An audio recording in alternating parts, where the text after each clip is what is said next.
Good morning. What is going on? If I was to ask you that question right now, would you be able to answer it?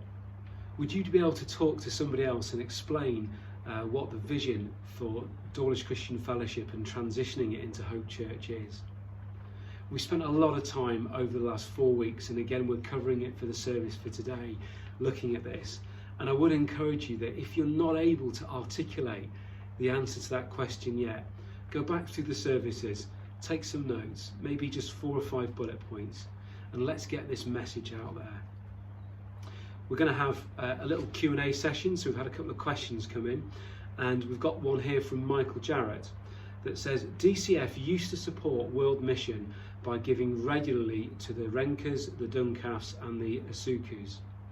So the question is, what is DCF doing now to support World Mission?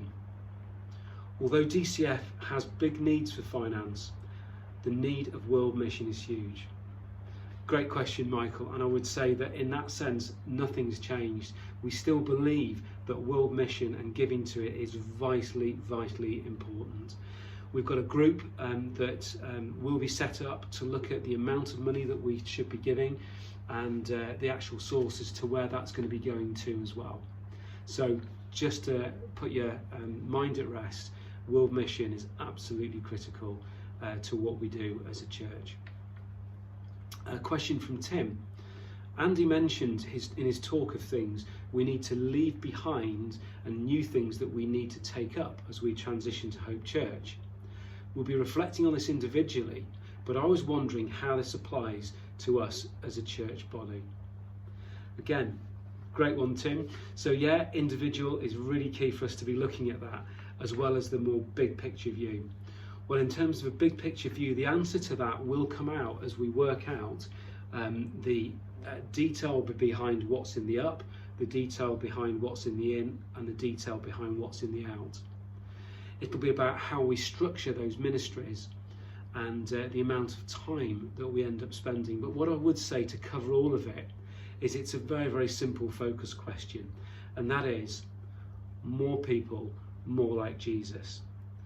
If what we're doing doesn't lead to that, we should stop it. If what we're doing leads to that, we should crack on with it. So I think watch this space, Tim, again over these next few weeks as we unpack that to a degree of detail. It all comes down to a degree of spiritual fitness, and that's why I'm shooting this from our gym. We built this gym called the Victory Gym a few years back, and this has been a great place not only to exercise but also to spiritually exercise. When the going's been really tough, there's been many a time when I've come here and I've been on my knees and I've been reaching out to God, and if I'm honest with you, parts of this week haven't been that different. We've had a tough week. When the going gets tough, it's really important that we do plug into our spiritual disciplines. So I'm just going to spend a minute or so just challenging all of you watching this now. So as we have a spiritual workout individually and as a church, what do we need to focus on? What sort of exercises do we need to do? It is about building strength and muscle. If so, what size weight we're going to use? Is it about cleaning some things up in our lives that need to be sorted out?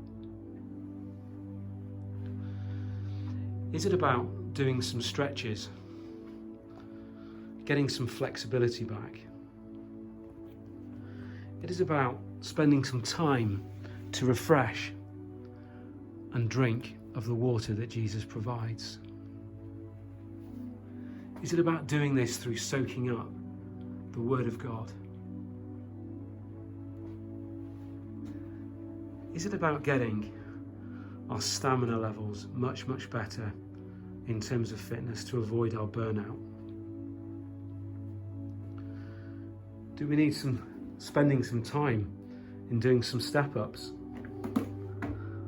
or some steps down? Do we think maybe we should spend some time on some pull-ups? Do we think maybe we just need to look in the mirror and self-examine where we're at in Jesus? maybe it's time to go for a ride. But what I do know is that when we work on our spiritual disciplines, victory is assured. We are more than conquerors through him who loved us.